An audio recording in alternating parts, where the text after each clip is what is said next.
ओम गण गणपते नमः। बोलिए भगवान धन्वंतरी की जय, माता लक्ष्मी की जय। आप सभी को धनतेरस पर्व की हार्दिक शुभकामनाएं।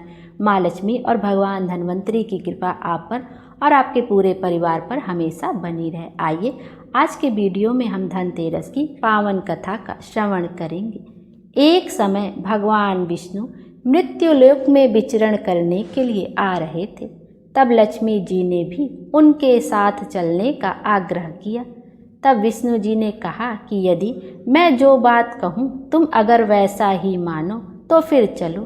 तब लक्ष्मी जी उनकी बात मान गई और भगवान विष्णु के साथ भूमंडल पर आ गई। कुछ देर बाद एक जगह पर पहुंचकर भगवान विष्णु ने लक्ष्मी जी से कहा कि जब तक मैं ना आऊँ तुम यहीं ठहरो, मैं दक्षिण दिशा की ओर जा रहा हूँ, तुम उधर मत आना। विष्णु जी के जाने पर लक्ष्मी जी के मन में कौतूहल जागा कि आखिर दक्षिण दिशा में ऐसा क्या रहस्य है जो मुझे मना किया गया है, और भगवान स्वयं चले गए। लक्ष्मी जी से रहा ना गया और जैसे ही भगवान आगे बढ़े लक्ष्मी जी भी उनके पीछे पीछे चल पड़ी। कुछ ही दूर आगे जाने पर उन्हें सरसों का एक खेत दिखाई दिया जिसमें खूब फूल लगे थे। सरसों की शोभा देखकर वह मंत्रमुग्ध हो गई और फूल तोड़कर अपना श्रृंगार करने के बाद आगे बढ़ी। आगे जाने पर एक गन्ने के खेत से लक्ष्मी जी गन्ना तोड़कर रस चूसने लगी। उसी क्षण विष्णु जी आए और यह देख लक्ष्मी जी पर नाराज होकर उन्हें श्राप दे दिया कि मैंने तुम्हें इधर आने को मना किया था पर तुम ना मानी और किसान की चोरी का अपराध कर बैठी। अब तुम इस अपराध के जुर्म में इस किसान की 12 वर्ष तक सेवा करो। ऐसा कहकर भगवान उन्हें छोड़कर क्षीर सागर चले गए। तब लक्ष्मी जी उस गरीब किसान के यहाँ रहने लगी। एक दिन लक्ष्मी जी ने उस किसान की पत्नी से कहा कि तुम स्नान कर पहले मेरी बनाई गई इस देवी लक्ष्मी का पूजन करो, फिर रसोई बनाना, तब तुम जो मांगोगी मिलेगा। किसान की पत्नी ने ऐसा ही किया। पूजा के प्रभाव और लक्ष्मी जी की कृपा से किसान का घर दूसरे ही दिन से अन्न धन रत्न स्वर्ण आदि से भर गया। लक्ष्मी ने किसान को धन धान्य से पूर्ण कर दिया। किसान के 12 वर्ष बड़े आनंद से कट गए।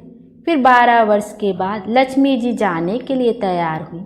विष्णु जी लक्ष्मी जी को लेने आए तो किसान ने उन्हें भेजने से इनकार कर दिया। तब भगवान ने किसान से कहा कि इन्हें कौन जाने देता है, यह तो चंचला है, कहीं नहीं ठहरती, इनको बड़े बड़े नहीं रोक सके। इनको मेरा श्राप था, इसीलिए 12 वर्ष से तुम्हारी सेवा कर रही थी। तुम्हारी 12 वर्ष सेवा का समय पूरा हो चुका है। किसान हठपूर्वक बोला कि नहीं, अब मैं लक्ष्मी जी को नहीं जाने दूंगा। तब लक्ष्मी जी ने कहा कि हे किसान, तुम मुझे रोकना चाहते हो तो जो मैं कहूँ वैसा करो।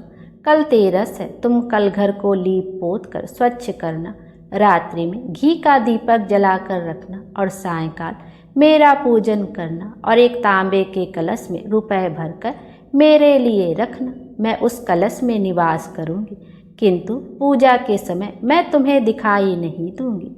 इस एक दिन की पूजा से वर्ष भर मैं तुम्हारे घर से नहीं जाऊंगी। यह कहकर वह दीपकों के प्रकाश के साथ 10 दिशाओं में फैल गई। अगले दिन किसान ने लक्ष्मी जी के कथा अनुसार पूजन किया। उसका घर धन धान्य से पूर्ण हो गया। इसी वजह से हर वर्ष तेरस के दिन लक्ष्मी जी की पूजा होने लगी। बोले लक्ष्मी माता की जय। माँ लक्ष्मी हम सब की मनोकामना पूर्ण करें और हमारे जीवन को खुशियों से भर दें। Thank you.